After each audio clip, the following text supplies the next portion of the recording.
This podcast is a member of the Voices of Wrestling podcasting network. Visit voicesofwrestling.com to hear the rest of our great podcasts, as well as show reviews, columns, opinions, and updates across the world of wrestling.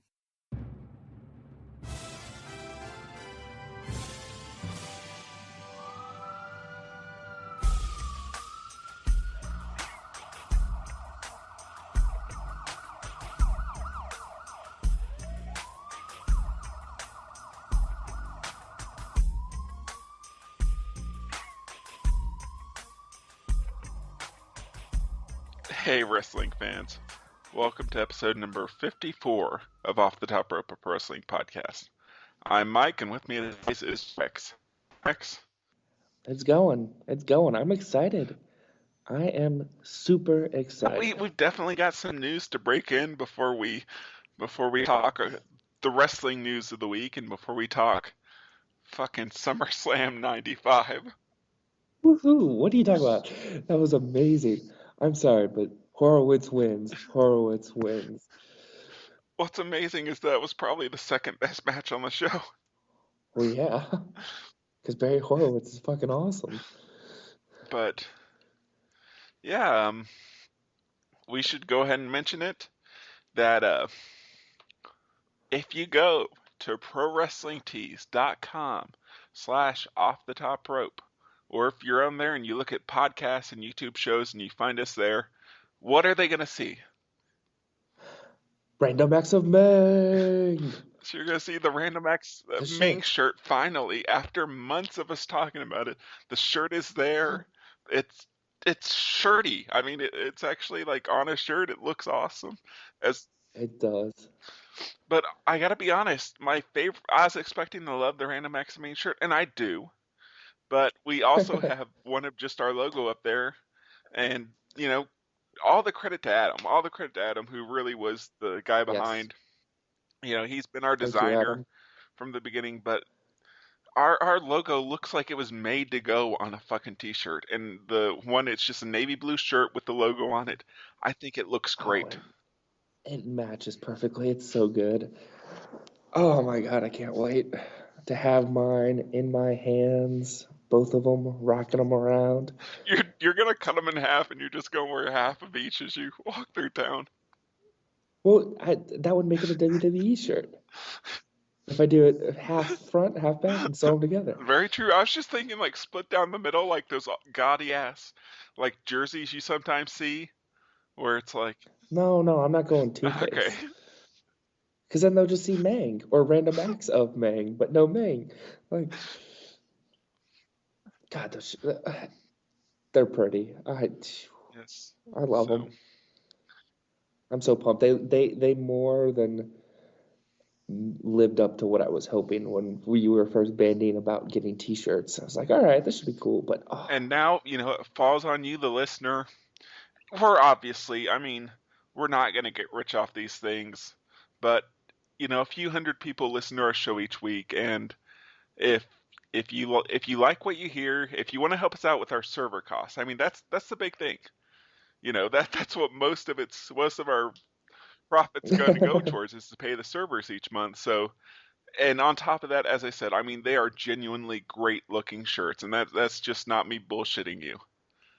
Yep, and it helps get the word out. You never know.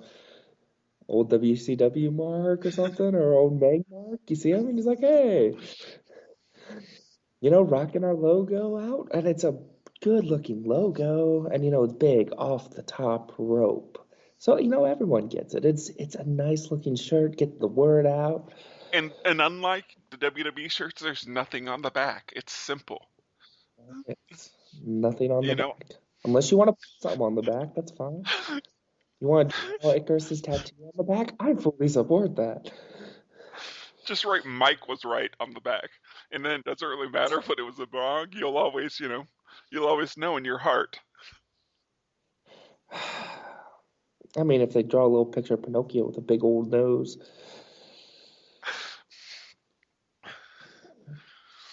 So, before we kind of start the show, this week we're going to get some Triple H debating going in there. Apparently there's a piece that Rex is going up tomorrow. Now, you kind of said that we probably should do it during SummerSlam 95. But You want to do it now? I kind of think the end of Raw can tie into it. Alrighty. Last night on Raw, or well, not last night because we're taping this on Wednesday. 2 nights ago on Raw.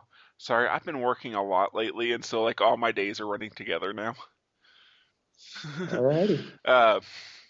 The show ended with like a 20-minute Triple H beatdown. Yes, it did. But come on, that was lovely. It was great to a point where it finally got, it's like, okay, surely someone's going to come out and save him, because it's kind of cartoonish that this has been going on now for like 15 minutes and nothing's happened. Now, I have have a one question. thing if they made sure that nobody was coming out, if they had some security or something there. They did. They had cops. They had like 5 fake cops. Hey. Everyone would put their bags away, put all their stuff. They're in the showers, You don't want to cross the boss when he's on a rampage. But again, you get her? It kind of ties into my primary issue with Triple H, particularly with the Triple H that has kind of become, and that is there is absolutely no edit button. I mean, and it's something where, throughout his primary run, you can't, people kind of say you have to separate the political stuff from the character, from the work. And with Triple H, I honestly don't know if you can. I don't know. Can you do it for HBK? I mean, I definitely have some. God knows that we could have the HBK debate, particularly the post-retirement HBK debate. Oh, I'm not even talking about post-retirement HBK. I'm talking in his prime HBK. I don't think in his prime HBK would have tried to go 25 minutes with a injured, just signed Scott Steiner. I don't think in his prime HBK would have gone for an hour in a fucking Hell in a Cell where they're just laying around for 3/4 of the match. I don't know about that. I feel like in prime HBK would have. And the thing with Triple H is that if you would have given him, is that maybe if he didn't have all that power, his work would be better. Because if he would have had someone above him that would have, if he wouldn't have basically been the boss and, had someone else booking his stuff, I think it might have aged a lot better. But as it is, I honestly, truly believe that Triple H's run of doom at the top, so much of the talk now is about what's best for business, and I honestly think that Triple H's run at the top significantly hurt business. I mean, the numbers wouldn't reflect that.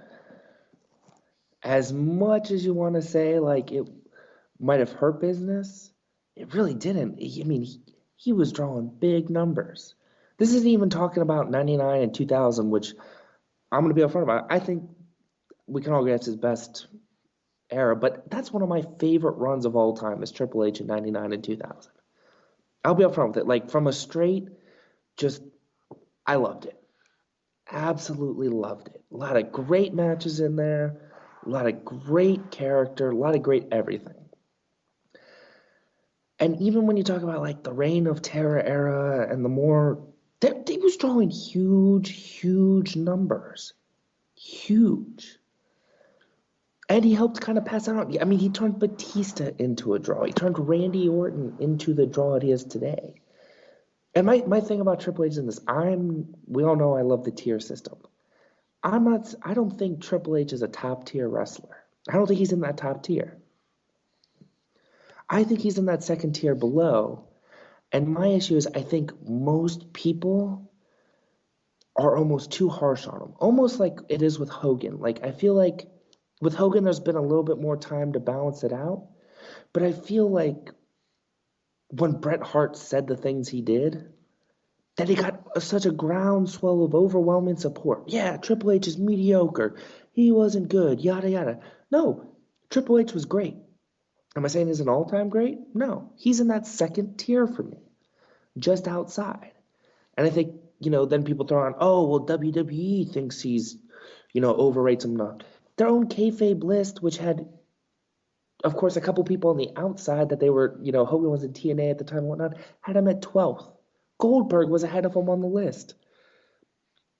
I mean, I don't think they overrate him as much. And people immediately jump to, oh, the number of championships he got. Yeah, he was one of those first top players that stayed around when there was 2 world titles. So I think I'm not saying let's call Triple H the greatest. No. But I will call him great. And I think the problem is people's hatred of him has dragged him, it's blinded him to the work a bit, to the point where, a large chunk of the wrestling fan base will say he was mediocre and not good, which I think is wrong to say. And I understand your complaints about this style. But I feel like it's more than just him. It is more of also the product of the era he was on top of. Everything in that reign, Austin, Rock, Triple H, all these guys, the entire style at the time was big and bombastic. Undertaker a lot of times. All this stuff is, HBK, all this stuff during this time is big and bombastic. And I can understand if you hate the style, but I feel like that'd be me going like, oh, I despise Southern wrestling so much, I don't think Bobby Eaton was great. Bobby Eaton is great, and I'm not the biggest fan of that style. I like it when it's done well. I think too often it doesn't live up to what it should be. But I'm not going to deny someone their talent because the style doesn't sit as well with me. And I'm not even saying that's something you're doing. I think it's more, my point is towards the larger collective fan base. I disagree on a lot of that, to be honest. I think you look at the ratings, and you could argue that the Attitude Era stuff, that the Monday Night Wars was an unsustainable peak. But whenever you look at how many people, in large part, were damaged by their runs with Triple H, and the fact that, you look at the ratings in 2003, 2004, they killed a lot of that fan base, and some of it was the invasion. But even in 2002, you were getting fives. By 2003, you're getting high threes, low fours. By 2004, it was that downward trend, and that trend was whenever Triple H was not just on top. Triple H was unfucking stoppable in that run. Triple H was all over the product, all over the title, and every single person that went up against him, with the exception of Batista, came out looking a whole fucking lot worse. Chris Benoit? I mean, I feel like you could say as many guys as might have been hurt by it. You could say there's as many guys he helped. Jeff Hardy. I mean, the thing is, you talk about the ratings. It's also the introduction of more satellite, more digital cable coming. Channels spread out more. And I think a better number to look at there is the buy rates. None of those channels were showing wrestling, though. The wrestling fans stopped watching. And I think that's more the casual fans. And I think it's not even casual fans. Someone that would tune in, but if there's something else on where they would, I don't think it's so much as just wrestling fans were tuning out. I think it was more the people that were caught up in the cultural zeitgeist that the Attitude Era brought. But the buy rates, though, throughout that don't support that it wasn't, there's more to it than just the TV ratings. The buy rates were good.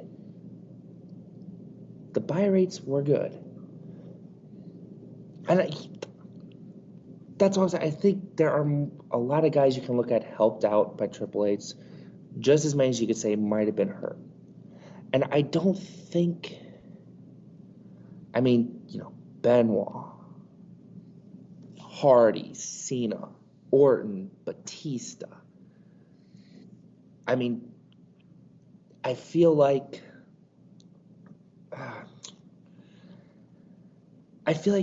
the conversation's been, in my mind, I think it becomes Triple H wasn't so intent on hurting people. I think he had his guys he wanted to promote. And that's the way he came up with it, the Click and all this stuff. So when he is set on putting someone, up and getting them and shooting them into stardom, it works out. It generally is a success, unless your name is Kevin Nash. Here's the thing, though. I mean, at least in their initial runs, over years, Hardy might have come out on top. But you look at 2001, whenever Hardy was this unbelievably hot baby face. He got the fluke win over Triple H, and then the next Monday night, Triple H just destroyed him to take back the title. You look at Benoit. Benoit walks out of WCW as their champion. Comes in, first match, puts over Triple H. Taz wins the ECW title. Comes in, puts over Triple H. While still ECW champion. Goldberg. And I think those cases, you can't really put the majority of that on Triple H, honestly. That's Vince McMahon. Whenever Triple H is basically the de facto head writer by that point, Triple H was on the creative team from like 98 on. But remember, all filters through McMahon. I think McMahon the entire invasion kind of proved that if you were coming in from WCW and you didn't hop ship early enough, good luck. Now, I'm not going to necessarily defend that either. And I'm not saying that there are periods where it's perfectly legitimate to shit on Triple H and certain things where, holy hell, he deserves all the criticism he can get. The Booker T feud and such like that. Booker T, Rob Van Dam. I'm just saying that's overshadowing. I think it's overshadowing more than it should the great work that is there. Here's the thing. I don't think that there's this. I don't agree about this great work.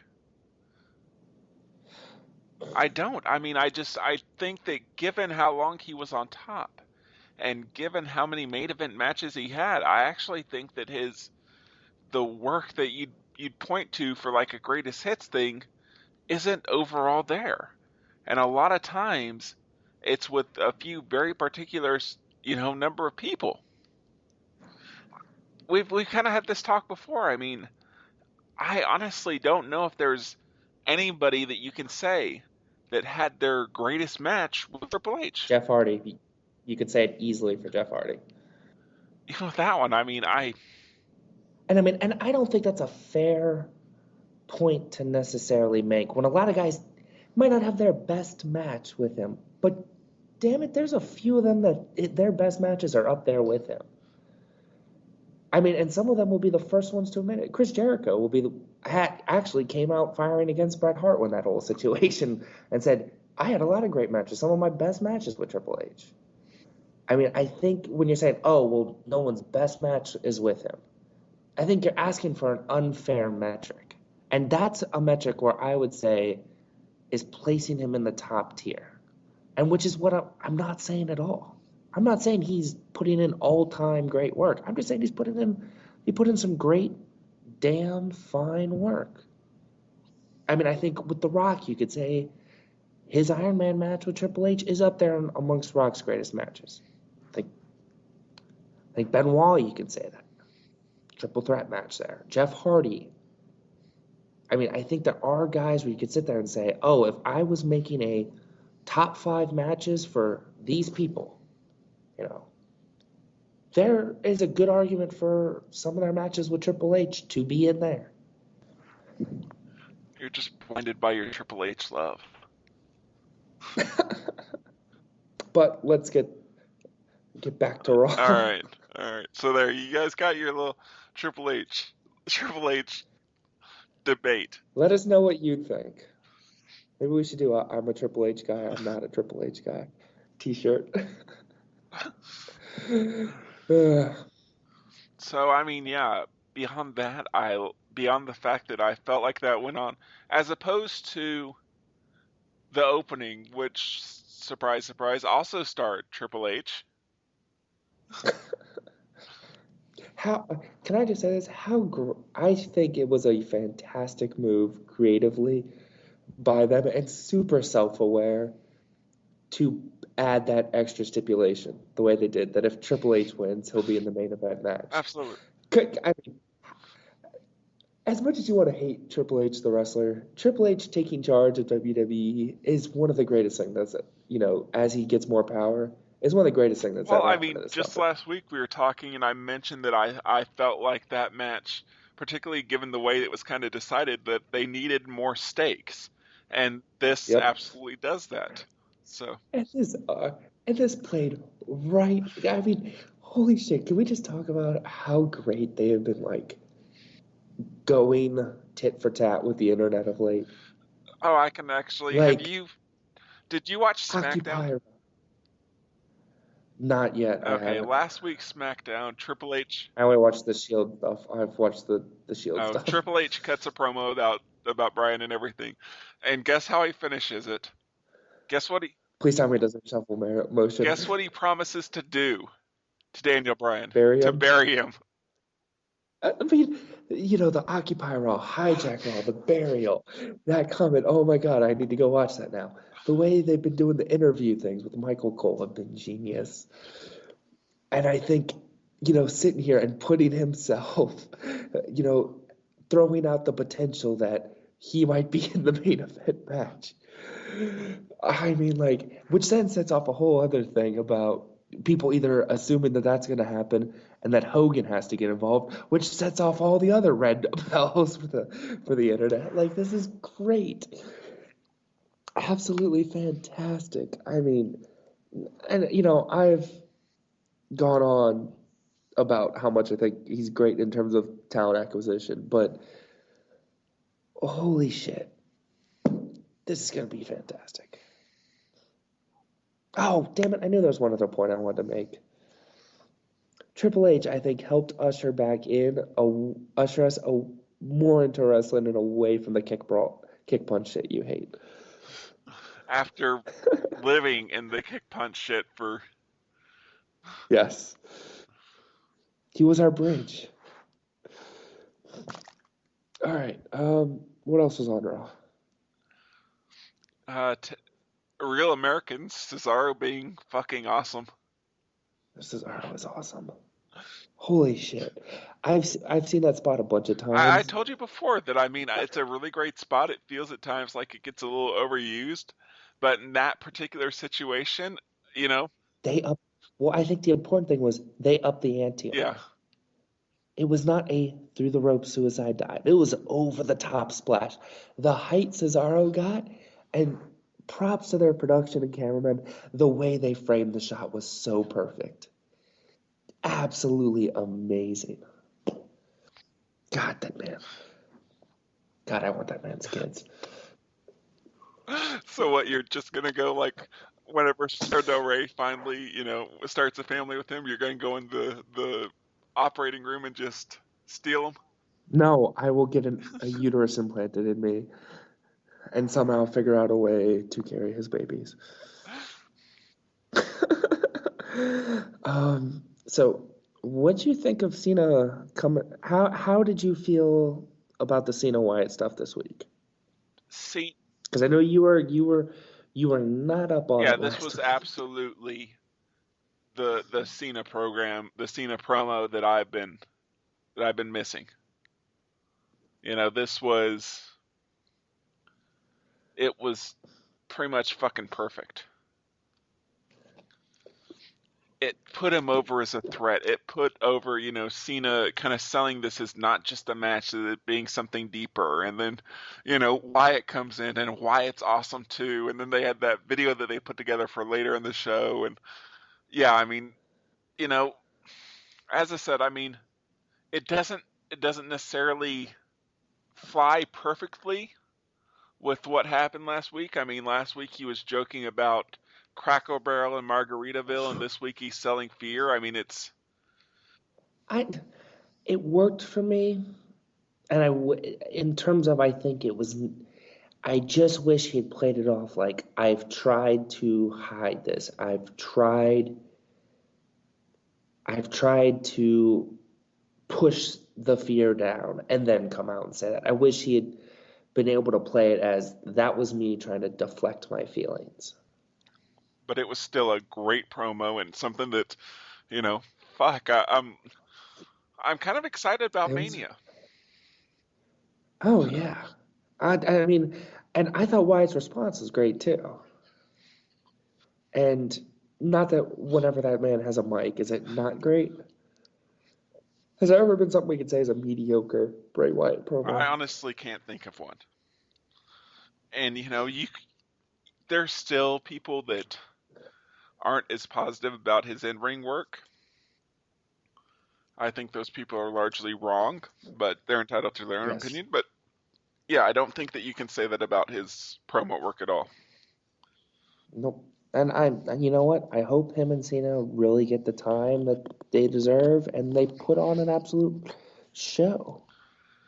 N- So, and who are they going to give credit to if it's a good match? Because that with whoever their put it great together. matches, it's very often to hear, oh well, it was Daniel Bryan or Chris Jericho for Wyatt, or oh it was CM Punk, oh it was so and so, it was yada yada. God. All of a sudden, Finley will be the reason why the match was good. Damn it was AJ Lee. She planned it all. She was the agent for that match. Now, there is one thing about WrestleMania that I kind of have to. I'm not going to rant, but it is something where I have to admit I was wrong. Uh-oh. A few weeks ago, when we were kind of talking about the build-up for Mania, I said that I really hope that they didn't do Cody versus Goldust. That I thought it would be a step down for both of them going into singles matches.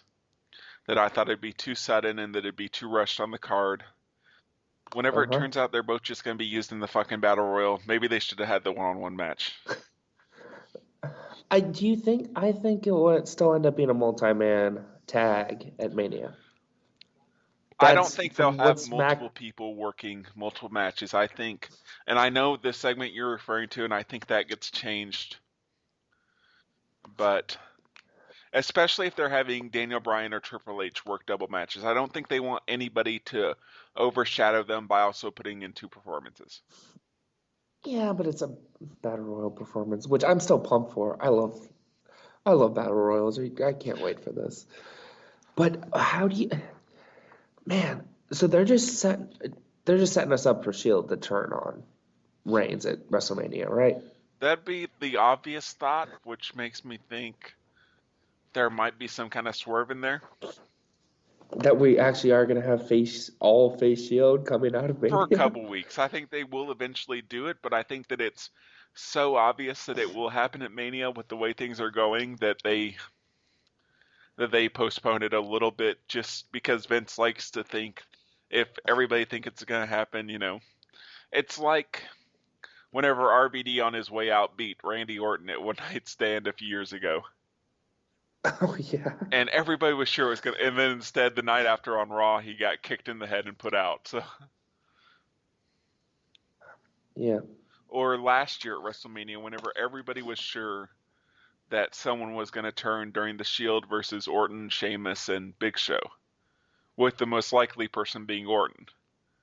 Instead, they kind of Oh yeah, I had completely forgotten that was a running they ran theme. the audible and turned Big Show for like 2 weeks and then turned him back. Yeah. Yeah. Mania is gonna be awesome. A battle royal. Shield, continuing their great story. Bryan, Triple H. Whatever happens with the triple threat. Wyatt, Cena, Lesnar, Undertaker. Holy shit. Mania is going to be awesome. Dude, I'm pumped. As long as the network holds up, I'm pumped. Are you pumped for the 2-hour pre-show with one match in it? Yeah. Depends on who they get the pre-show. See, I actually feel, honestly, like that's put in there to test, I feel like, to make sure everything's running and try and find any kinks. I think to some extent, but the other thing, honestly, if I was like running that part, I would probably do something from like noon on. Like on Super Bowl Sunday, how you pretty much have that pre-show going all day long. And in it, you could throw back to various WrestleMania matches, that you want to, and you could fill time that way while still like cutting back to anchors and that kind of thing and still putting over the current show. Yeah, we'll see. That's what I would have done instead of just 2 hours and what is probably going to be a really kind of dull setup for a.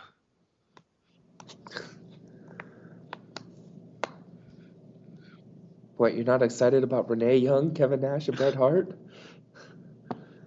If that's the setup to go with again? I don't know what it is, but grumpy old man Hart is hilarious to me. Only if Hart and Nash end up bickering the whole time about Shawn Michaels and the Clique and WCW and the NWO and, everything else. As long as Flair's not there, I forgot how bad he is on the Legends Roundtable. God, he can't let anyone get a word, and holy shit, does he still hate so many people. Yeah, he's kind of bitter.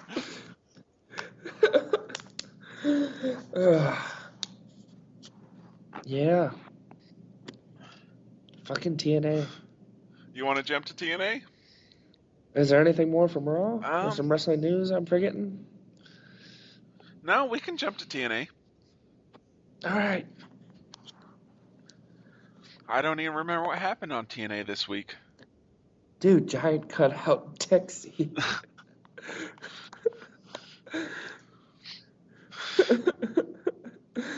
And Spud was just like crying and shit.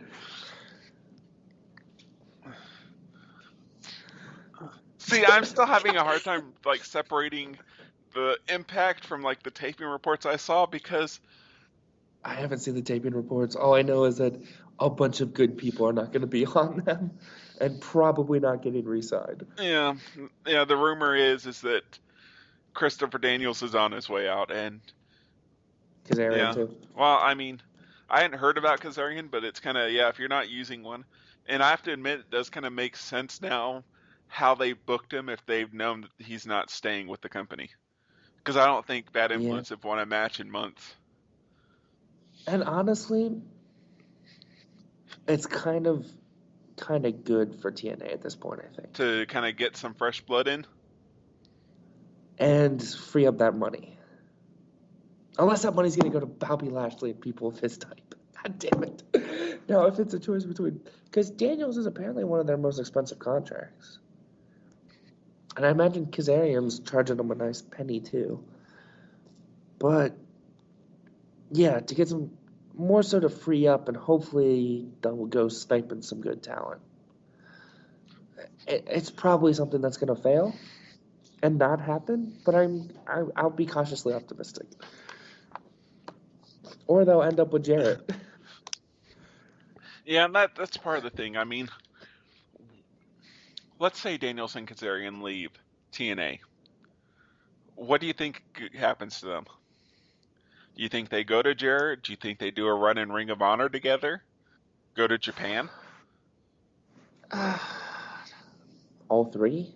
I mean, I don't know. I was just gonna sound bad. I think you'll see Kazarian pop up in PWG. Well, they're both Los Angeles guys, so. Yeah, but I'm trying to remember how much Daniels actually. Oh yeah, he was on there a couple times. But I associate Kazarian with PWG more so. whereas I associate Daniels with ROH. And my thing is, God damn it, I don't want ROH turning into TNA Light.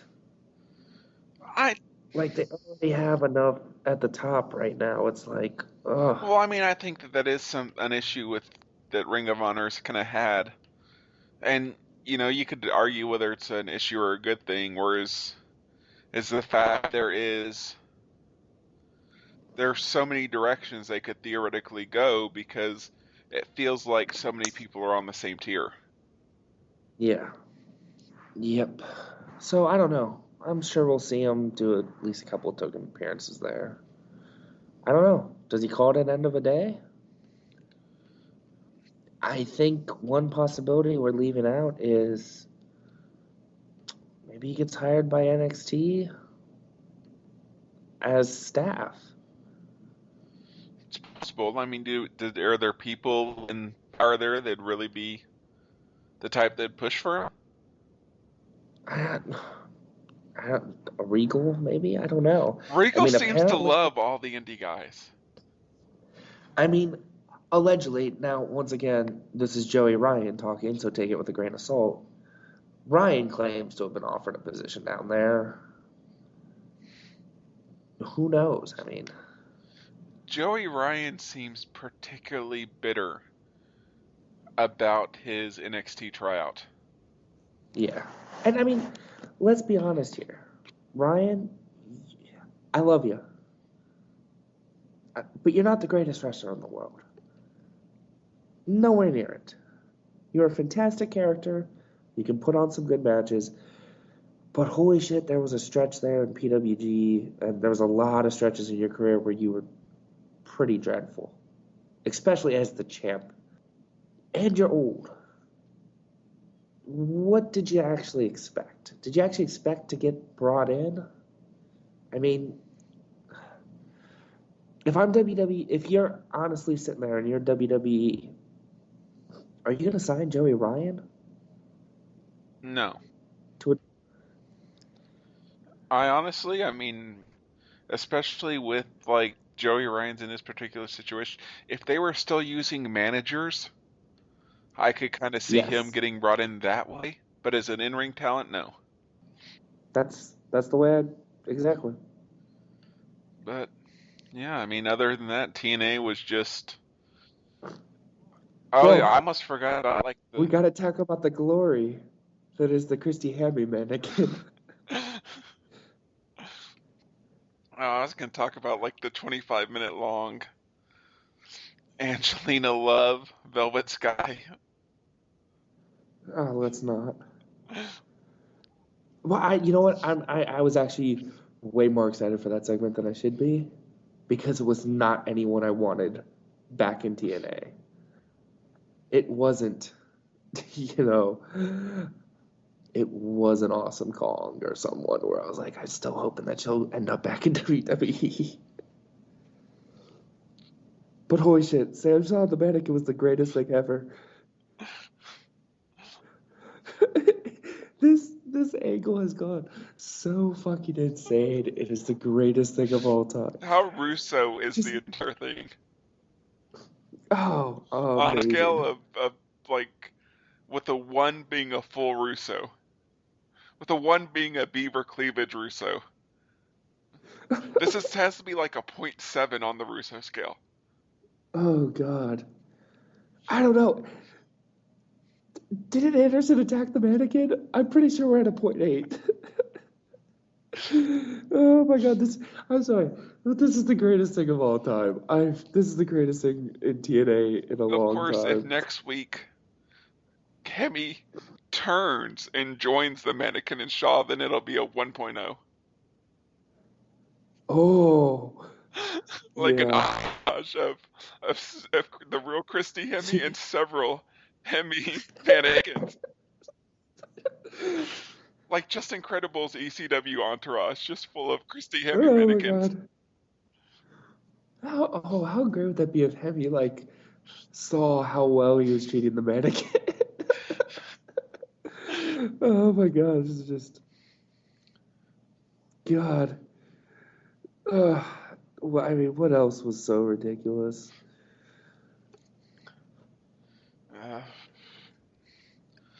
I don't think there is very much else ridiculous. I mean, yeah, honestly, the tag match wasn't that bad. The Madness Abyss stuff is very convoluted, but Oh, yeah, that mask is ridiculous. as far as the mask goes, I actually kind of feel like it's an improvement on his old one, but it's still. Oh, that's like saying, oh, well, you left a, cat turd on my door. That's a little bit better than a dog shit. But it's still just the thing with it is, they were booking him with the mask. What? I guess the new mask Magnus bought it for him because he's his new main squeeze. I don't know. Are we gonna get an Eric Young title shot out of this? Can we? This is how this gets redeemed. Without spoiling much, kinda.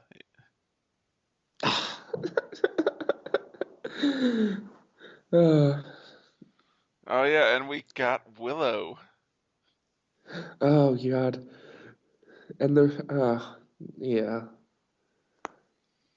Yeah. I know that you're a huge Willow fan. Oh God, yes. As soon as his poster comes out, it's going up on my wall. Oh, Jeff Hardy. How you have fallen from the greatness that was your feud with Triple H to this?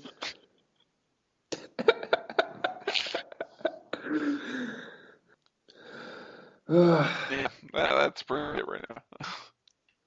Was there any other wrestling news this week? Not really. Yeah, I can't. Well, I mean, there's the obvious ridiculous rumor of a WWE AMC merger. Or someone else buying them out now, apparently. It's spreading to a ton of other companies. Now, something I could honestly see would be as a portion of the next TV contract as a way to kind of bump up that overall total value if whoever gets the contract buys a stake in the company. But I honestly can't see any real kind of buy or merger.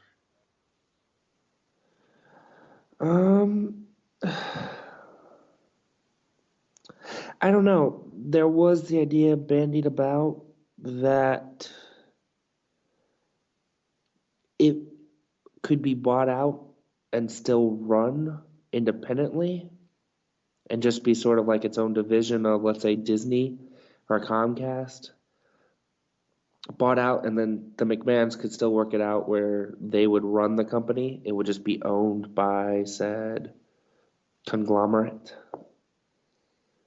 I think if you are going to see WWE bought, that's the kind of setup it's going to be. Possible. I'd still put it as like 0.3% chance happening. Oh, yeah. I'll give it 5%. And keep in mind, I didn't say 3%, I said 0.3, as in 99.7%. I know you said Okay. 0.3. I'll give it as much as 5%.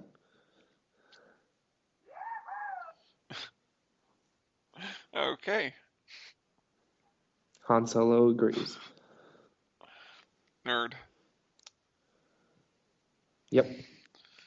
Of course, I know that you can't beat like the greatest of all time message tone, but still. Triple H? Not even cool, man.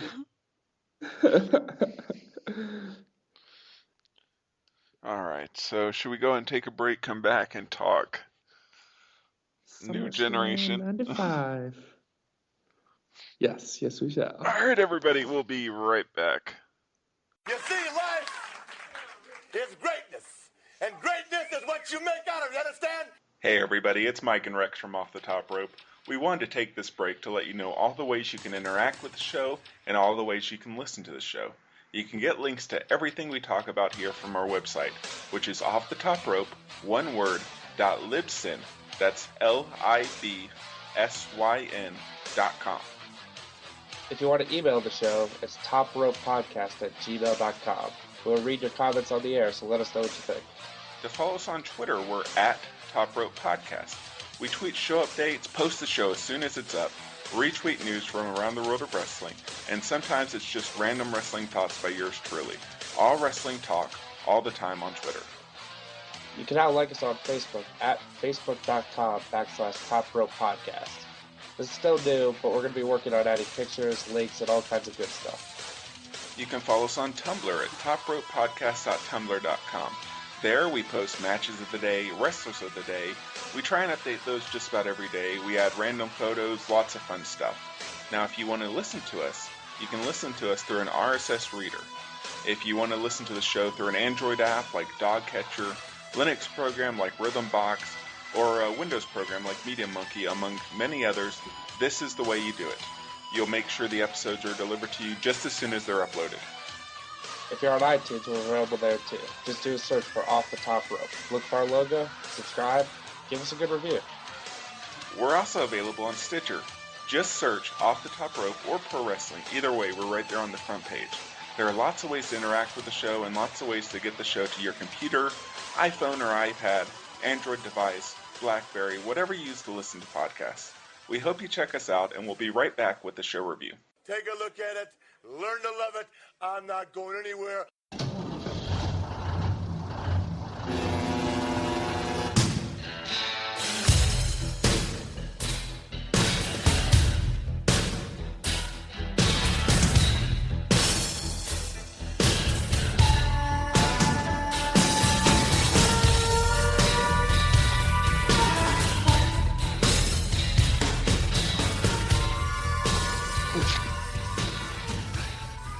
Can't believe you, man.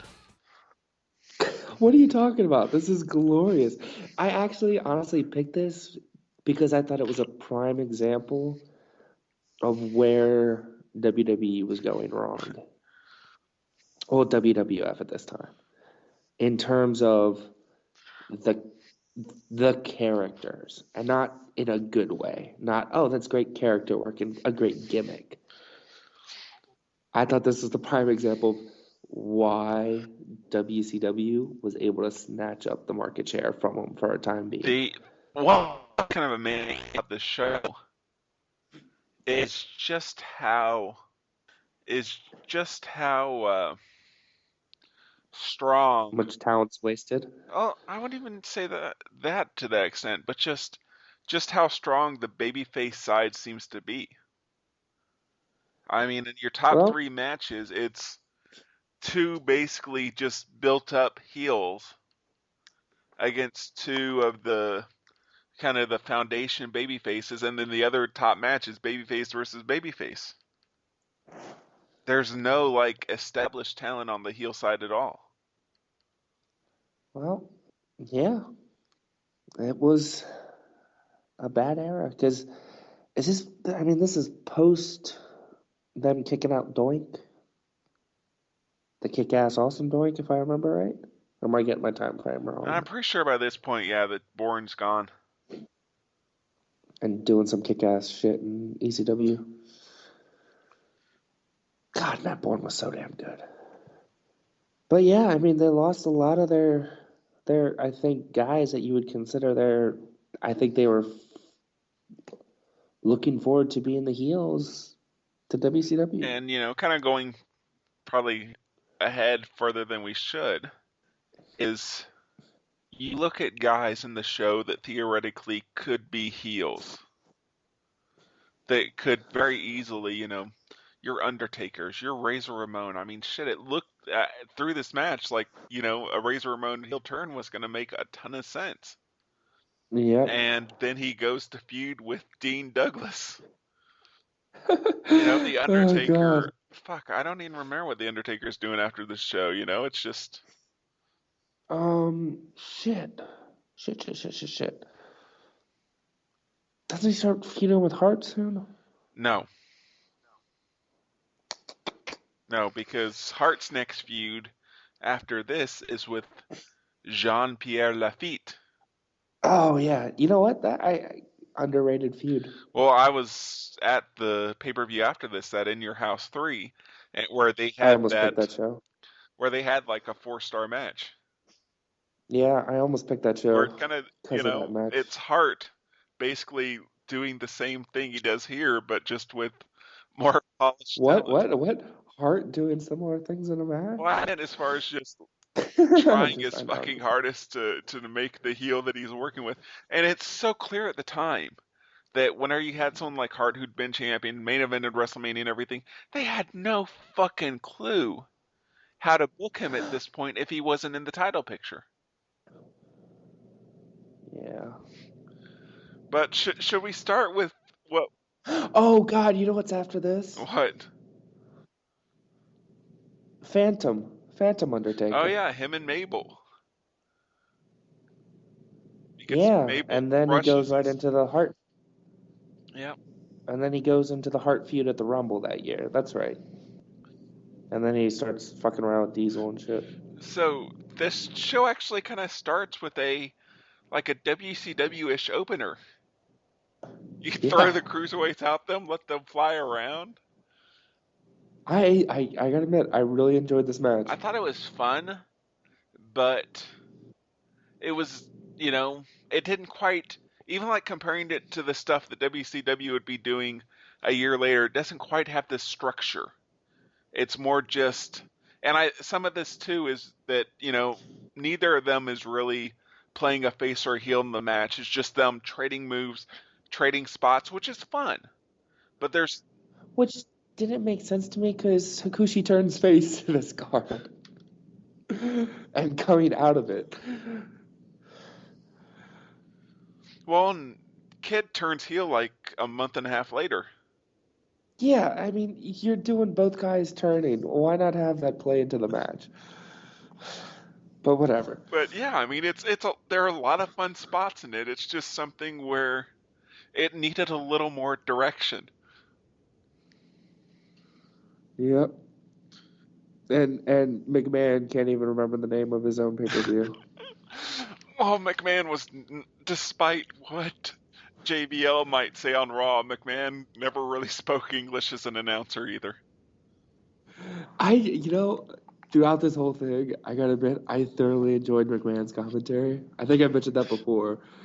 That I just do for some reason. But I really loved him just like no selling any joke that Lawler was making. Just Lawler would make some joke and McMahon would either ignore it or just go, whatever, keep on going. Or would intentionally start calling. There's a few points where Lawler would start to make a bad joke and you'd hear Vince start screaming while calling the mats and the spots so that he could override Lawler.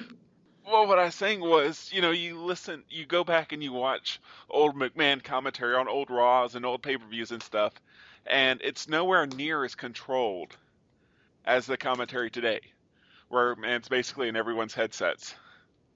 Yeah. Yep. By the way, since I kind of mentioned it, did you hear about the thing with why they did that thing where they buried Ross as a commentator on Raw a couple weeks ago? No. Meltzer said that either came from McMahon or from JBL, his own idea, but Ross was on a radio show, maybe it was Stern, and told a story about Vince McMahon shitting his pants during Raw and then going out there and doing the segment that apparently he is being a dick to Gerald Briscoe backstage. And he goes to fart in his face and he shits his pants. And he goes out and he does the segment. And McMahon was so pissed that Ross told that story. And that's where it all went through, where JBL said that McMahon was a far better commentator because McMahon spoke English.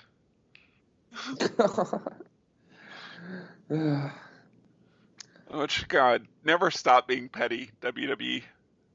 Yeah, I mean, this is a good opener. Yeah. And compared to a lot of stuff on this card, very good. Yes, because this show overall is not. Yeah. This is not a good show. Yeah. And Dude, but your favorite. speaking of, next we get Triple H against Bob Holly. Whoa, this is not Triple H. This is Hunter Hearst Helmsley. Look at the terrible gimmick he had to overcome. Gimmicks terrorizing Hunter Hearst Helmsley, the American Blue Blood. Now, one thing that is kind of being said is one thing that you can kind of say. Triple H is somebody, and admittedly, he had the height and he had the size. You know, even whenever he was skinny, he still had that kind of big frame. He was never really someone who kind of had to make it in the indies. He was signed like a year out of wrestling school in WCW, and then jumped to WWF a couple years later. I mean, he never really had to learn that way. He was always pretty much on TV from the time he started his career. Yeah, that's what happens when you come out of the Killer Kowalski school. It didn't happen for Perry Saturn. Perry had to go to Memphis, and I completely forgot Saturn came out of Kowalski. Damn it. Thanks for ruining that. Bastard. But yeah, I was kind of impressed by his crowd reaction, honestly. That was probably the best part of this entire segment, was just his utter disdain for the crowd and shooing them away when one of them tried to reach out to him and stuff. As much as you can say about Triple H and as much as you want to shit on him, the guy understands healing real good. yeah, Anderson. But this match was Yes. terrible. But what do you expect? It was with Holly. And I had no this was just bad. And two utterly ridiculous gimmicks. Are you saying you weren't a spark plug, Mark? No, I was not. Not even with that bitchin' mullet. Yeah. Triple H, yeah. Nobody cares. Except me. This was the best match on the card. He's my MVP. Yeah, that sounds like something you'd say.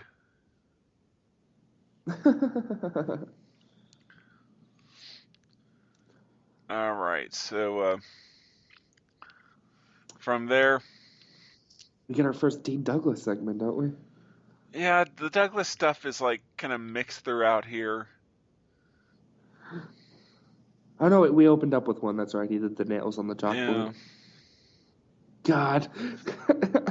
Another to my point of how ridiculous and outsized. There's gimmicks, and then there's the ridiculous characters that is SummerSlam 95. Dean Douglas. But then you get some great tag team work. Yeah, if that's what you want to call it. As it's the Blue Brothers with your hero, Sonny? Uncle Zeb. Uncle Zeb was not with the Blue Brothers. I zoned out during this match, no lie. I mean, Uncle Zebekiah was with the Guns, boy. He was with the Smoking Guns. That doesn't make any sense. Fucking 95. Oh no, you're right. I'm sorry. As I said, I know I zoned out during the match a little bit. I didn't think I zoned out that much. You know what? He was pacing closer to the Guns corner the entire time. No. Why did I? It was the bitch and hat he was wearing. This match was so bad that even for 5 minutes that we don't even remember what happened between the two of us in it. Oh my God. And we can go inane stuff about really bad matches, so that should tell you the depths of this. Honestly, I was mystified about how much Billy Gunn looks like Magnum TA when he's rocking a mustache. I swore that was Magnum TA for a minute. I went, what the fuck is he doing in this match? I don't remember this. He got healthy again and he decided to wrestle with Bart Gunn. Yeah. And yeah, be shitty. Yeah, there's lots of bad facial hair, lots of bad mullets. Except for Uncle Zeb. He's got the best mustache in the world and facial hair. Yeah, I don't know. You know what it was? It was the damn hat he was wearing.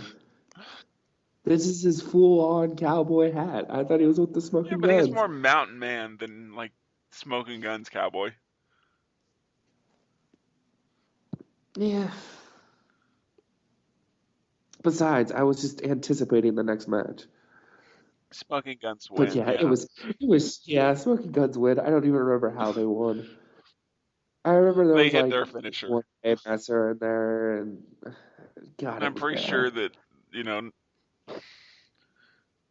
this might have been like the Harris brothers' last match in this run. They'd be back. They're like herpes. The Yeah, Harris brothers never go away. I feel like that's kind of an insult to herpes. Very true. Herpes doesn't have neo-Nazi tattoos, so Yeah. If there's one thing you could say about herpes, it's it's not a that it's not Nazi. neo. So they, uh, Yes, as next we get Sunny, and then we get some other stuff too. yeah, Barry Horowitz wins. Horowitz wins. Which, can I just say how epic? I hope they are on the original pay-per-view. That the introduction sequences are for the matches that each one gets. How awesome they were and epic the guy sounded. And I felt like I was watching like the news. And like they had like 60 minutes giving us like a 5-minute history of the feud before we would go into each match. Speaking of, they let Horowitz get a win, and then they play up. What? How is there a non-racist way to talk about what they did with his character at this point? What, they just made us think he's like Kama with a beat? I mean, they didn't portray. And the If I'm suspenders remembering and the right, Star of David. They might as well have given him a yarmulke. he had always had. He had always had the He did not suspenders. wrestle in suspenders before this. Yeah, I could have sworn he did. I thought that was always a Horowitz thing. No. Before he'd always Are you sure? pat his own back. He had the handprint on his back. I swore he had. God damn it! I always thought he had suspenders. Now I can't really make a case that they didn't really. At least they didn't portray it negatively. They just kind of played up this. It's like named Sweet him, the nerd of all time. Hey, it worked. I mean, people loved Barry Horowitz. He got big for a while there. And you know what? This is a match that should have been a whole lot fucking better. But good old Skip Candido was not on top of his game. It's a little bland. It's still probably one of the better matches on the show, as bad as that is. Yeah. But. Yeah. Yeah, and it could have been a lot better if good old body down Skip wasn't screwing around. Need more Sunny, much like everything in 1995.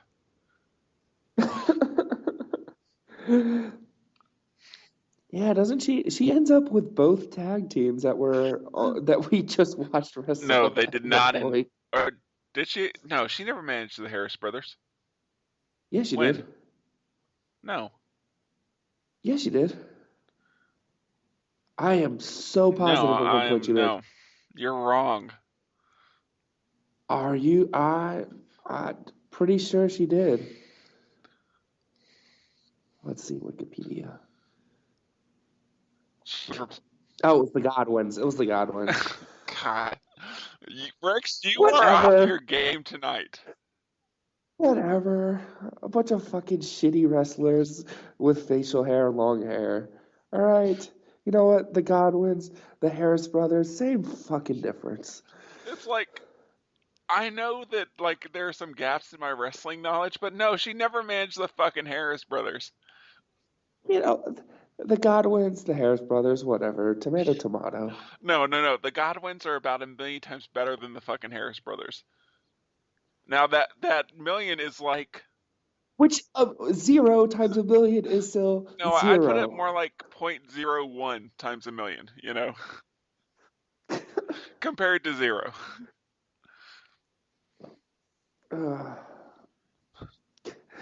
Yeah, but she actually was a damn good valet back in the day. Yeah. She really was. Yes, and we just appreciated her on her valeting talent. Yep. Up next, we see how far a title can fall in a year. Whenever we did the '94 SummerSlam, God knows how many. What was that? A few months ago. We talked Shit, about so at how least. good the Alundra Blaze title defense was against Bull Nakano, and it's one of the better WWF, women's matches from that run. And honestly, one of the better ones that they've had on the main roster, pretty much in modern times. And then Yeah. you compare it to this year, to the next year, where it's Blaze defending again, this time against Bertha Faye. Yep. And bless Blaze. She tries her damnedest. She really does. She actually gets some fun offense in. And some offense I'd even say that was ahead of its time. But yeah, it involves Bertha Faye, which mostly resorts to commentary talking about how fat she is. Yeah. But with this feud, I mean, I know that, people gave her a lot of shit. Do you really blame With this, what? that, for what she did, that people give Medusa a lot of shit for the WCW run, but whenever she's doing stuff like this, do you really blame her for showing up on Nitro and throwing the belt in the toilet and the trash? It kind No. of deserved it. Especially with the money WCW was probably paying her. But yeah. Next. Just, God You damn didn't it. want to see Harvey Whippleman try and get in a fight with Jim Ross for touching his woman? I'm sure at that point Jim Ross wished that he could go back to WCW too. What was Jim Ross doing? I don't even remember He seeing him. was just on that one segment the entire show. He went out there and he interviewed Bertha Faye after she won the title. Oh, that was right. I wasn't even paying attention because honestly, I kind of thought it was a half decent promo. I didn't think the promo was that bad. Like, on a technical standpoint, not really, but whenever you consider that it's Harvey Whippleman getting upset at Jim Ross over Bertha Faye, it's kind of... Oh no, I wasn't thinking of the Whippleman part. I thought Oh, Faye's part of the promo was good. there have been far worse by WWE women over the years, so... Yep. See the Bella Twins, see... AJ for the majority of her shit. You're gonna get the emails again, man. You're not allowed to... I know. I haven't been emailed in a while. I don't know who else. Piggy James stuff. That was terrible. Yeah. Now I can't remember. Was the material terrible there, or was the performance actually kind of good for what they had to deal with? It was not at a point where I was paying a lot of attention to the... Yeah. And then whenever I kind of came back and saw that that's what they were doing with it, it didn't exactly encourage me to... But yeah. How up about next is a ladder match. And nothing else. How dare you disrespect the awesome haircut that is Kama's haircut at this time? I'm gonna be honest. I think you should rock that. God, are you actually gonna make me talk about this? No. Yes. You're not that evil. This is for all of the shitty WCW undercard matches we have to watch. I remember this. I will find Jimmy Hart versus Mancow 3. Oh, dude, I'm booking it. I will start a promotion to book it. I will watch the shit out of Jimmy Hart Mancow 3. But yeah, a casket match where I don't remember anything really happening. A casket match Except, that goes... honestly, the most entertaining part was I thought good old... I just want to call him Percy Pringle. Paul Bearer. Good old... I was watching some of his Percy Pringle stuff recently, so yes. Good old Paul Bearer almost got into a fight. And how did this match go 16 and a half minutes? I do not know. Who is responsible for that? Because Undertaker? God, Undertaker, that's Triple H's job. Triple H's job is to go 20 minutes with guys who have no business going 20 minutes with. Stop stealing gimmicks. I've made this statement before, but I think Undertaker is the greatest wrestler to have the most amount of shitty matches. I think a thing with The Undertaker is it took him a while. And, it's not... You could watch the Mark Callis stuff and you could see a lot of potential. But particularly in the Undertaker gimmick, it took a while to get good. Well, and how much of that was the character stuff, too? I think we had this conversation a while ago, though. But yeah. This wasn't good. The best parts were the managers the entire time. The best part was DiBiase and Bear. Bear even took off his jacket, had his sleeve rolled up, and was ready to go. And it's kind of a weird thing. You kind of look... This is something that I can't honestly say for sure, but it seems like... Was this basically a year-long program with Undertaker and DiBiase? And the corporation? Yeah, pretty much. Yeah. I don't remember what else the Undertaker was really doing at that point. A lot of shit with the various people of the corporation.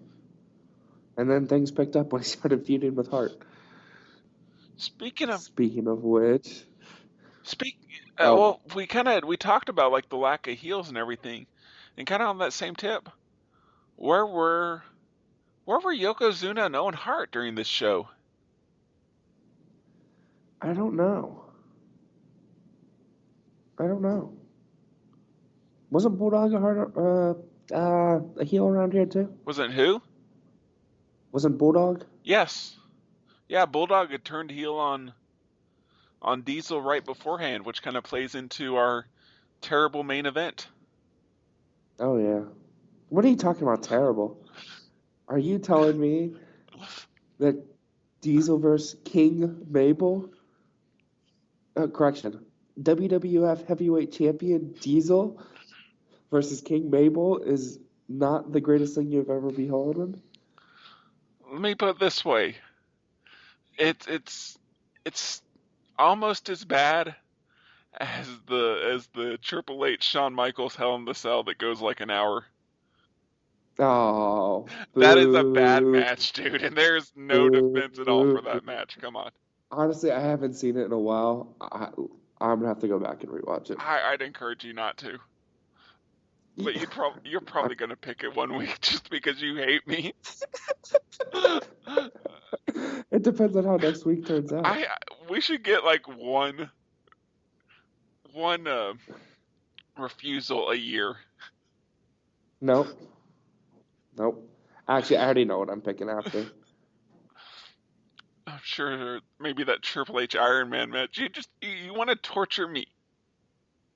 No, nope. Bro, you're gonna see a great match. I'm telling you. The week after, my next pick, you'll see a fantastic match. I promise. I don't believe you. It's one of the greatest WWE matches of all time.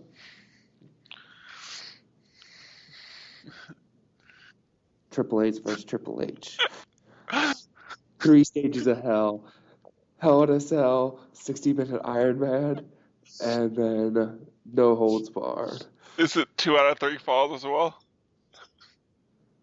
No. No? Oh. No. There should be a 3 stages of hell match where one of the matches is a 2 out of 3 falls match. Just because the 3 stages of hell concept is like a 2 out of 3 falls match on acid. Oh, man. And maybe an ambulance match. No, and actually, I'm being serious. It's one of the greatest matches. An Iron Man ambulance match. No, we're going with Mania. I'll tell you that. You have to. But That kind of thing, I assume, would be like what Vince Russo thinks about while he's jerking off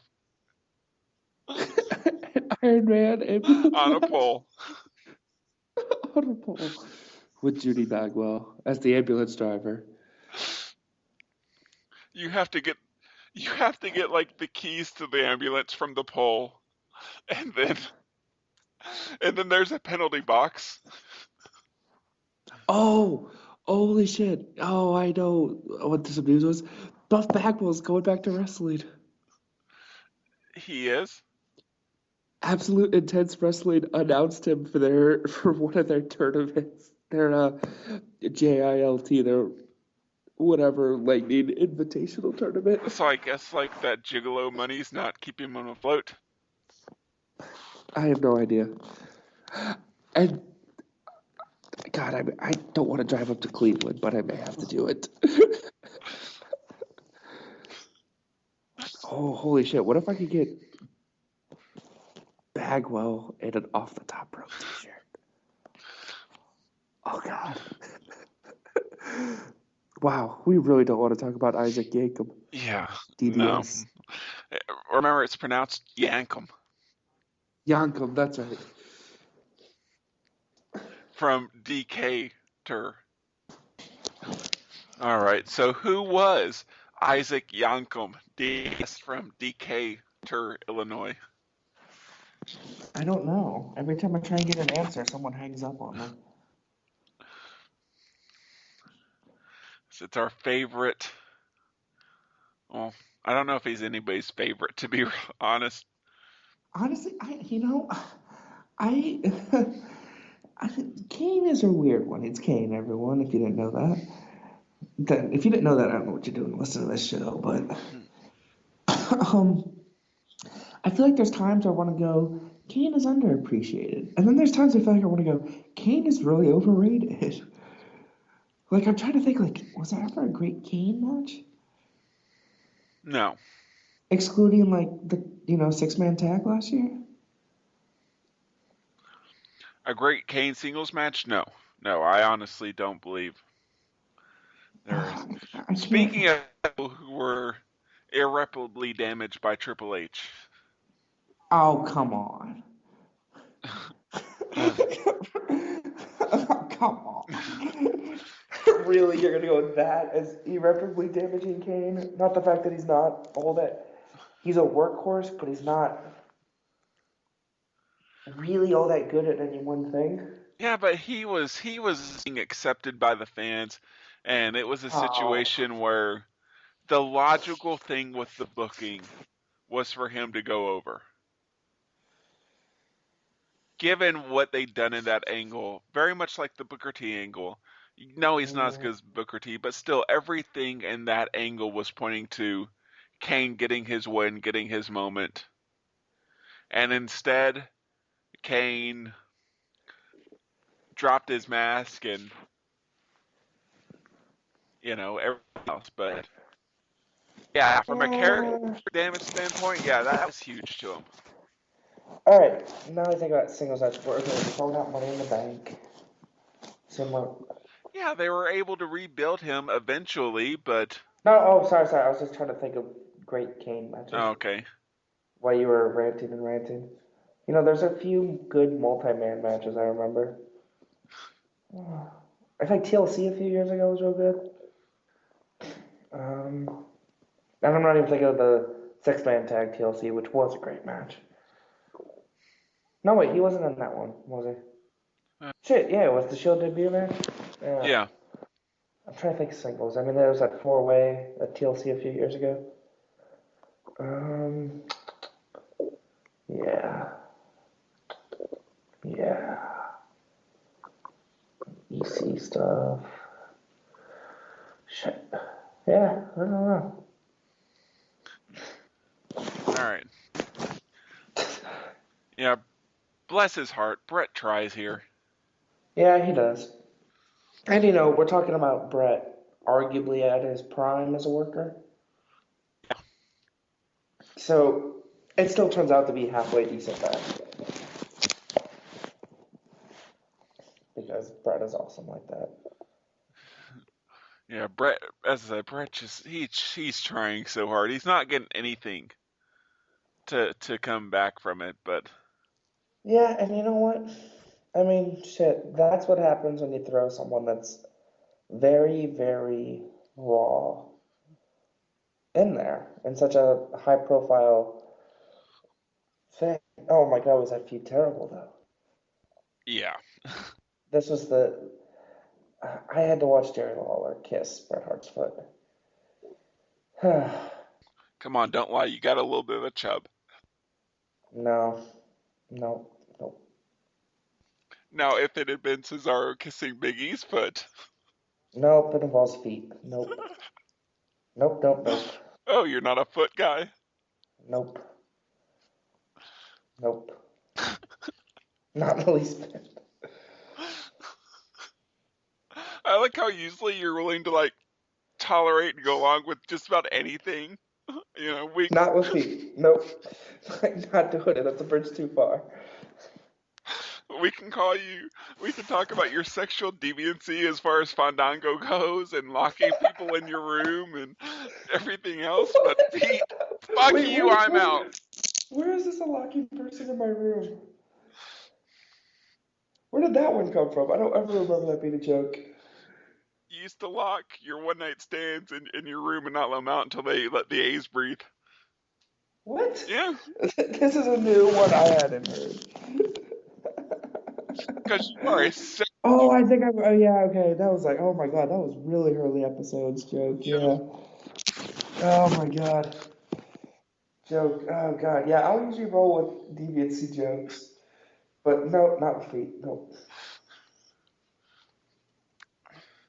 But yeah, Bret Hart wins because of course you're not gonna put Isaac Yankem over Bret Hart. What? What the fuck, man? And it is kind of amazing that even from like the general thought of the Kane character, that is something I have to give him a lot of credit for. I honestly sat on the he's overrated as far as Kane goes. He'll pull out. He's got a couple spots that look good, and still, I think people have kind of crowned him one of I, the best big men of all time and that kind of thing. And I think that's who would say that? I, I'm pretty sure he Obviously, if you finished go pretty that high far. on that WWE list. Yeah, that's a WWE list. Um, yeah, I think he's a guy that's a great utility man. And I think he's had a lot of good performances in multi-man matches. There's a lot of good Elimination Chamber performances from him. There's a lot of good tag stuff from him. I mean, I'm trying to think of his best one-on-one singles match. Maybe his first title win over Austin? Maybe. I mean, both of those matches were very overbooked to kind of. Yeah. And, he's had some good triple threat and, fatal four-way matches, but yeah. This match needed more Big E. What doesn't need Less more Big E? Absolutely nothing. Man, Big E's getting lost in the shuffle. A little I'm bit. sad. I'm sad. A little bit. I mean, it is kind of, we kind of talked about it last week with like people getting these kind of diminished roles going into WrestleMania, and he's definitely been one of them. Which, you figure would have been counterintuitive because when they unified the title, you figure, okay, IC title. That's going to get a better role. Nope. And there'd even been talk of them unifying, Big E coming out of Mania with a unified ICUS title. But, damn it. Yeah. He's just got to earn his spot like that plucky youngster Triple H. Aren't you glad that Triple H is finally getting that main event spot? He's Yes, worked so hard for it. he has. I actually do. You kind of bring that up. I wonder if it is one of those moments, one of those, the WWE things where you get your push, then they de-push you a bit to see how you handle it. I wonder if that's what Langston is, or it's just is really the caught up in mania. Maybe a little bit of both. Maybe. And, you kind of talk about the title things. I mean, they've pretty much been cracking jokes about how little the U.S. title's been defended. Well, dude, it's too much paperwork. But, yeah. But I can deal with that because he's part of a fantastic feud right now. But And a fantastic storyline. what I was kind of going to say before you so rudely interrupted me is one thing I think you absolutely have to give Kane credit for is that from the general output, yes, he was working with one of the more established guys in the company as with the Undertaker, but the Kane gimmick was easily something that very much could have been DOA, after the Undertaker feud. Oh, yeah. And he's made that work for what, 17 years now? Yeah? Yeah. Fuck, it's been 17 goddamn years. Wow. Yeah. I'm gonna be honest, Corporate Kane is the best incarnation of him. What about the Kane with the foot-long dick? Fucking Vince.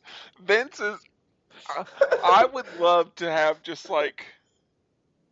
If there's ever like a psychological profile on Vince McMahon, it would be like the greatest thing in the history of It wrestling. is. There is. It's called the DSM-4. I honestly think though, and maybe I'll write an article about this. I'm tempted to. About how his childhood actually kind of explains a lot of WWE booking. He is just... It's so weird. Yeah. And give him credit. He's one to embarrass the shit out of himself if it will pop a draw. If it'll pop a rating. And he's willing to go out and work an angle with shit in his pants. Yeah. But you just can't talk about it afterwards or else he'll bury you. God. Alright. Should we actually talk about the good match now? Yeah. WWF heavyweight title. Not quite. We have to earn that spot. Alright. As before that, we get a match for this worthless belt, the Intercontinental title. I mean, shit, look who's holding it now. Means nothing. Yeah, but... Oh. I know. You know me. I'm not... God. I was able to make it through the difficulty of talking about Big E's position on the card right now and how he's afloat. And then you had to go and remind me again, just as I was starting to compose myself. Dick. But, yeah, the rematch of their great ladder match at WrestleMania 10, and the match that, unpopular opinion alert, I think this ladder match is better. And you know what? I would just like to say something. I don't remember if I was on the air last week or not. But what was your response to me telling you that we get a HBK Razor Ramon ladder match? I'm pretty sure it was something like it still doesn't make up for all the other shit. No, I believe the comment was, "Oh, it's not even the really good one." That very possibly might have been what I said. Yeah. I Alright. ain't seen this Alright. one in years. I'm probably still inclined to go with the WrestleMania one. I'd have to watch them back to back, which I honestly should have done. And I failed. For me, I mean, the thing that really set this match and kind of in that level for me was that First of all, unlike the first one had Kevin Nash. This one has no Kevin Nash. Automatic, small slant in its favor.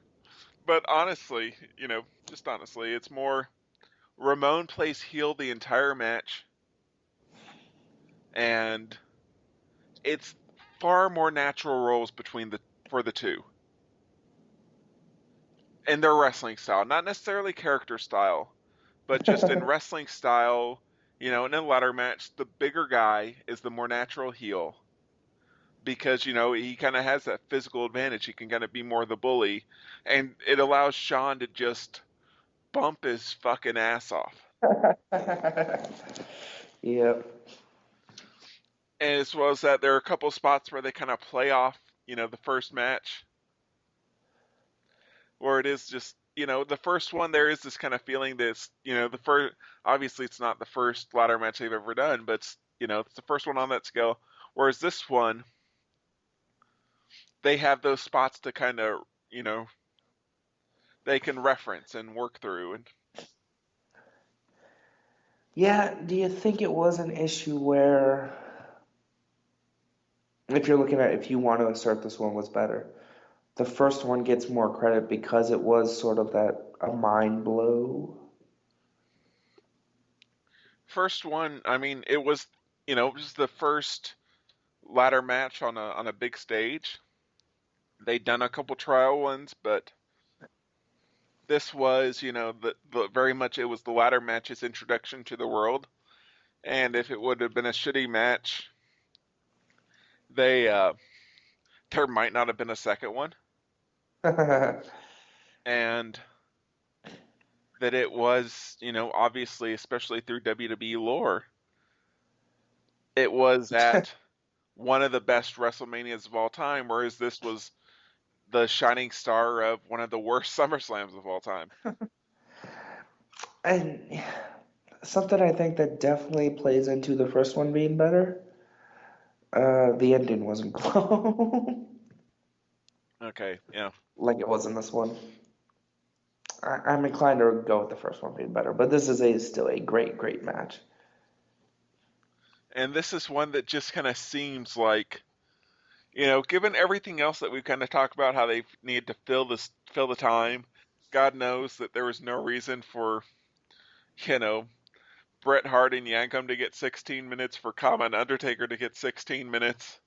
This is a match that it goes 25 minutes. It never feels like it goes 25 minutes. No. But does it ever feel like that with an HBK match? Am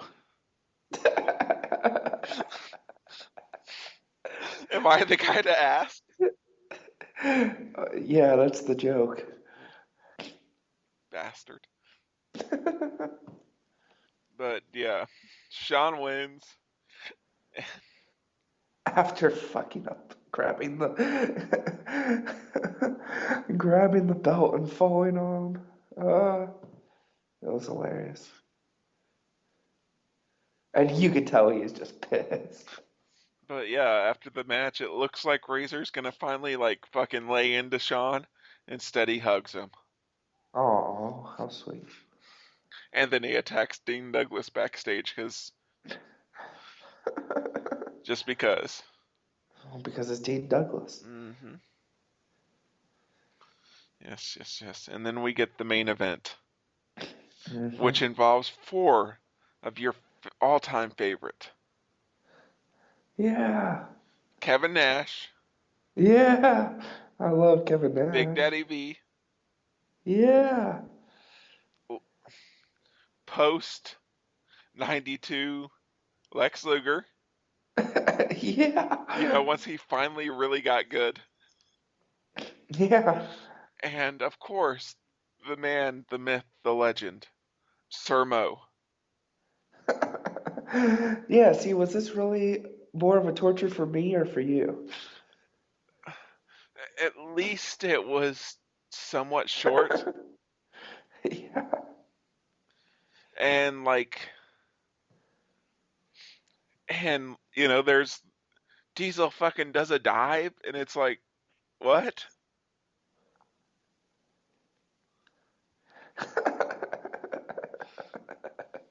I mean, at least in the beginning, it's kind of weird. In the beginning, it seems like it might not suck.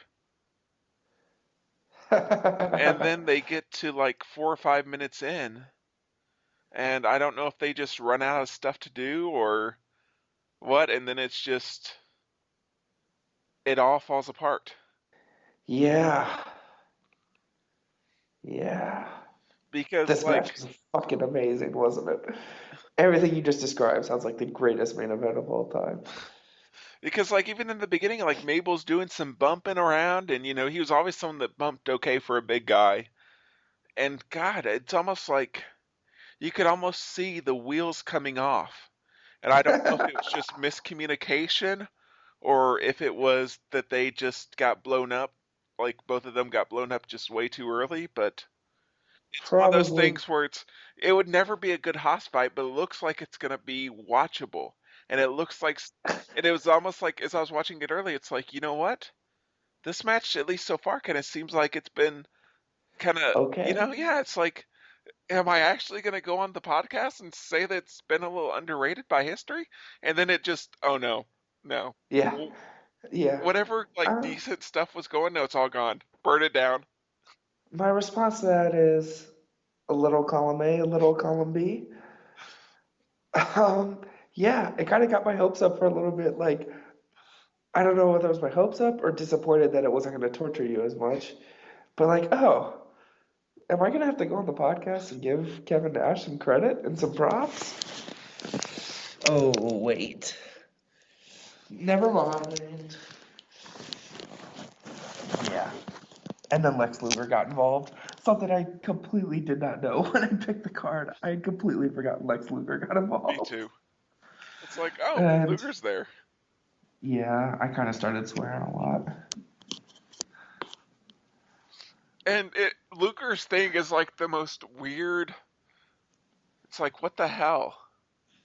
Yeah. Luger comes in, Nash attacks him, and then he comes back a few minutes later and helps him.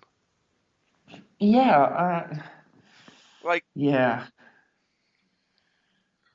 I don't understand what was going on. I don't which, know if they just forgot what was supposed to go on, or well, I mean, I think the general thought was Bulldog had turned on Diesel like a week before, and he was Luger's tag partner. yeah. And so, like, I guess, Diesel didn't trust Luger, but even after that, Luger's like, nah, man, it's cool. You attacked Yeah. me. I'm still your homie before I Yeah. jump to WCW in a week. Yeah. But, yeah. It was glorious. It wasn't even like, well, the thing was, it wasn't even one of those so bad it was morbidly hilarious.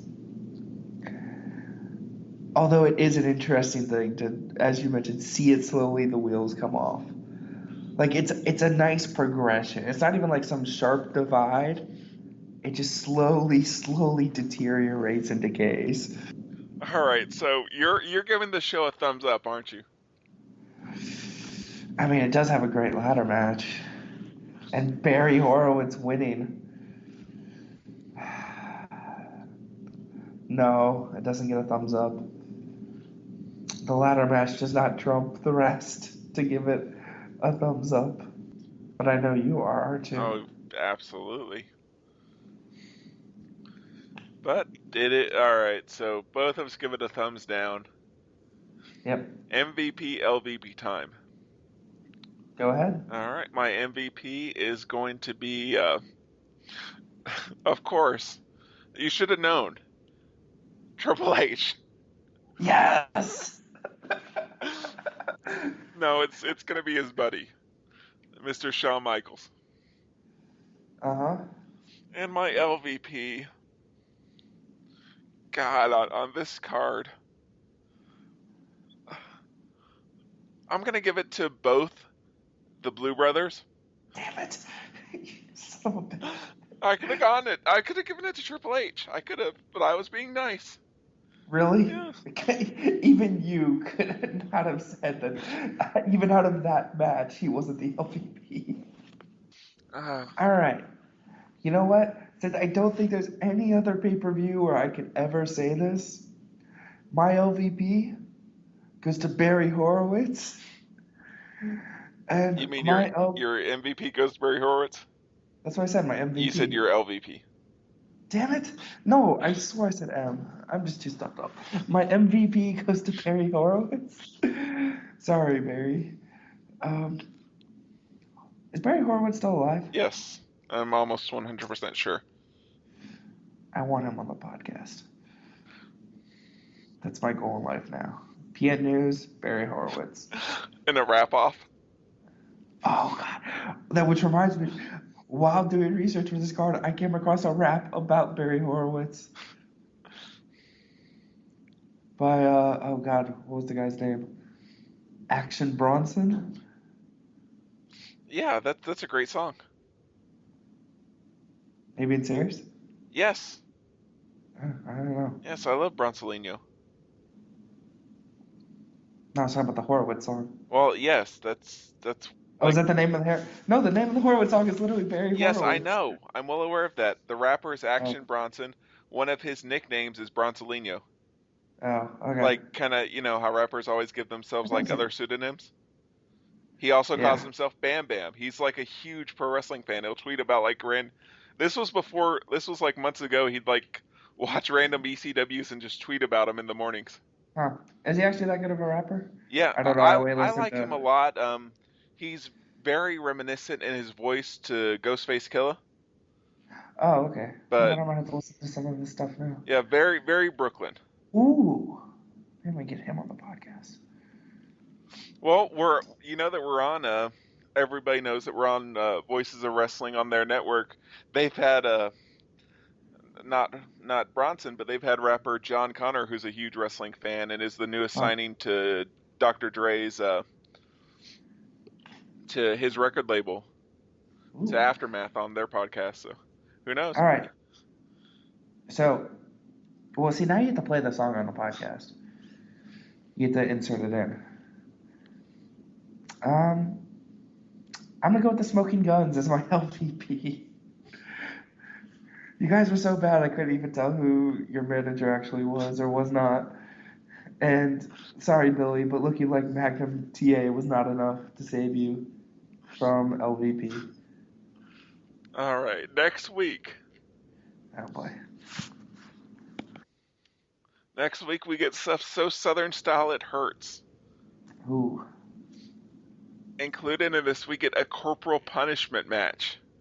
God damn it. We get a tag team match where there's a manager locked in a steel cage, but only the manager. RoboCop? We get RoboCop. And we get a legend wrestling at this year's WrestleMania facing Mr. People Power. We are watching Capital Combat: The Return of RoboCop. You mean to tell me the RoboCop thing was real? Yes. I thought that. God damn it. Oh, once I said that, it's like, oh shit, he gets the show. Oh well. Holy shit, was this the thing where RoboCop breaks the thing? Yes. Oh god, I thought that was much later WCW. No. Oh shit. God damn it. All right. So what's coming up on the site tomorrow for you? You said you had something queued up. Yeah, I'll be writing about how I think Triple H is underrated. Go read it. And you'll be wrong.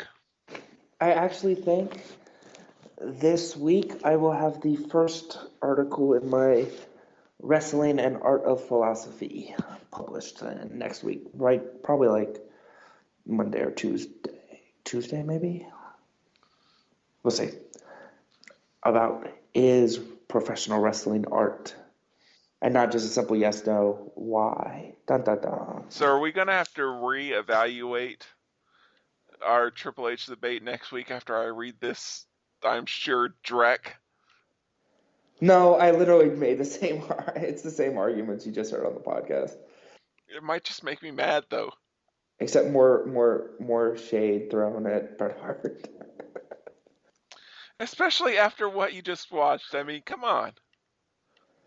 I mean, he can't say ridiculous and dickish things that are absolutely false. He tried to make somebody here. I'm not saying Bret Hart's a bad wrestler. I'm just saying he's holding a grudge. And I'm not even saying he's not justified in it. But yeah. Do we really? I'm pretty sure we spent enough time on it already. Alright, I guess. Next time I pick like a Triple H Iron Man match, then you can go off all you want and let your rage flounder. You do that kind of thing too, wouldn't you, son of a bitch? Alrighty.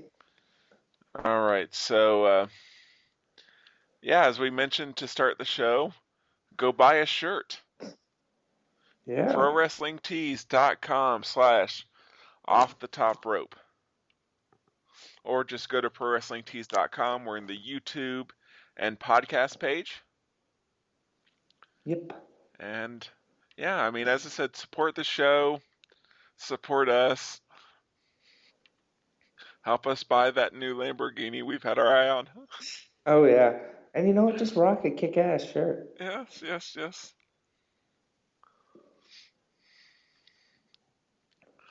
So, all right, this has been episode number 54 of Off the Top Rope, a Pro Wrestling Podcast. Be sure to tune in next week. We'll be talking the news of the week, as well as Capital Combat, the return of RoboCop. God, that was the actual title of the pay-per-view. Actual title. Shit. Yes. I honestly thought the RoboCop thing was something like Nitro era. No, that was Chucky. I thought it was on a Nitro. That was Chucky. God damn it. So, yeah. I can't believe you got that right, too. Yeah. All right, for Rex, this is Mike, and we'll see you all next week. Triple H is the greatest professional wrestler of all time.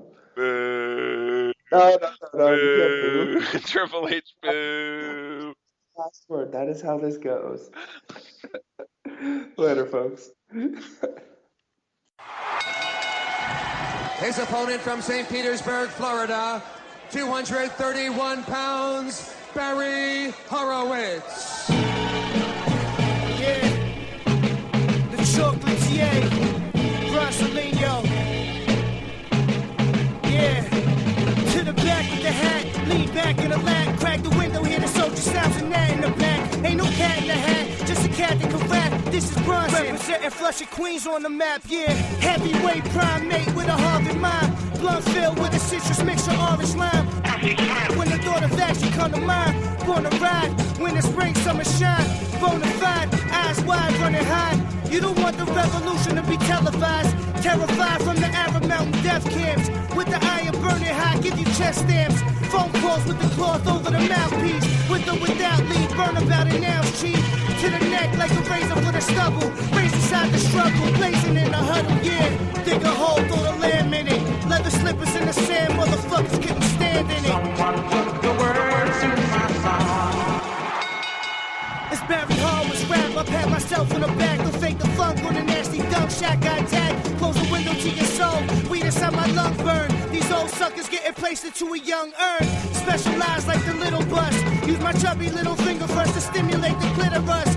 King Kong ain't got shit on us. I'm out here getting it for real while you motherfuckers filibust. Weed in my finger flicker, I'm on a solo mission. Started at pole position, eyes on a long division. As it burned my thumb, I roll another one. Quite persistent, that's why they call me my mother's son. Shoot the gold gift, leave your hoe stiff.